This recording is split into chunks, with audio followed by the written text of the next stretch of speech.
Hey everyone, welcome to part 2 of the Anamorphic DoF tutorial. So if you haven't already seen part 1, please go check that out first. Very important. Now, part 2 here is really aimed toward those of you in virtual production, in games, or really anyone for whom scaling the footage in post is not an option. So this video is for those of you who really need to get the anamorphic scaling completely done 100% in engine, okay? So Péter at Loacher Films was kind enough to reach out to me and offer a solution to getting the scaling done directly in the engine instead of having to do it in post. Huge thanks to you, Péter. I really appreciate it.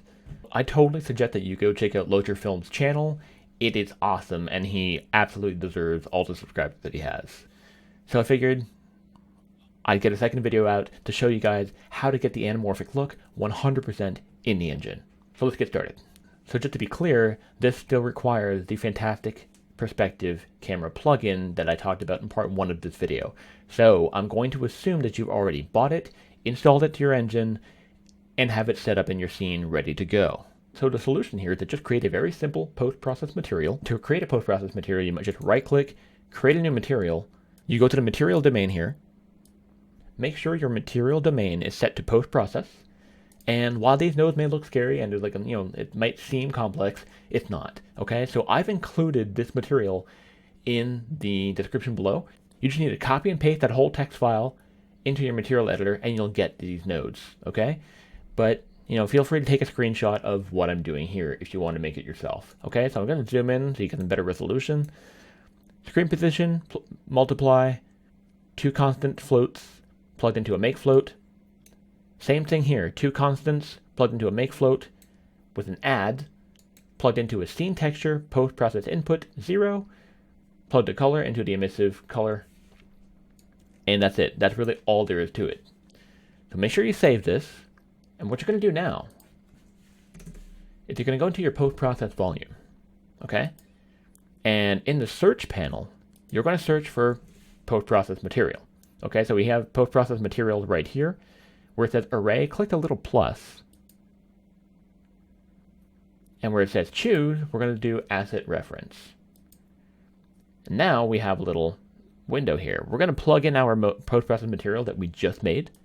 Plug that in here. Now, pay attention to the viewport. Notice how everything kind of gets scaled vertically?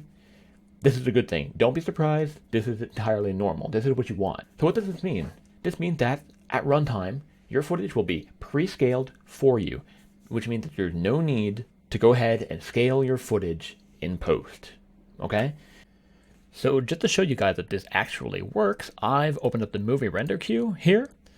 I've added my sequence, and we're gonna hit render local, and you'll see right away that everything works as it should.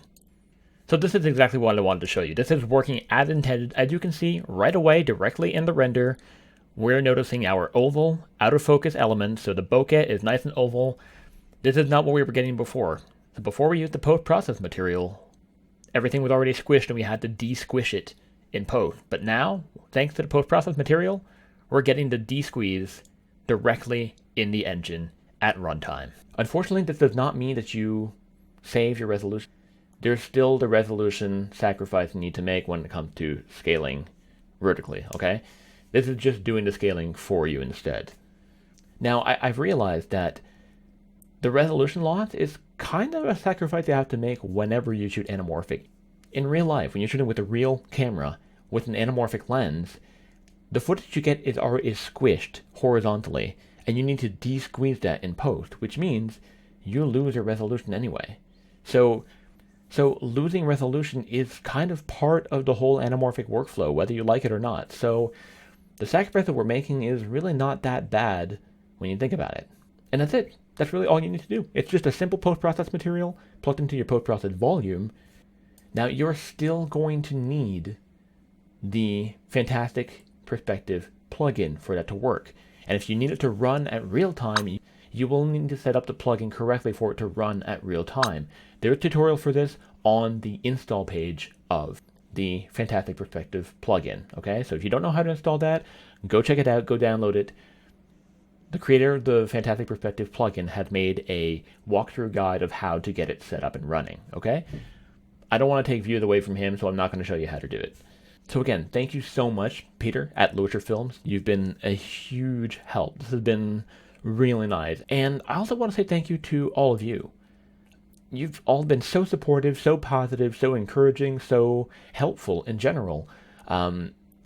It's just kind of something I didn't expect from the YouTube community, right? Like when you think of the YouTube comments, you think of a cesspool of negativity and toxicity, and every single one of you commenting on my videos has been super positive and just a real pleasure to be around. So thank you. I really appreciate that. With that being said, thanks so much for watching, and I'll see you guys next week, for real this time.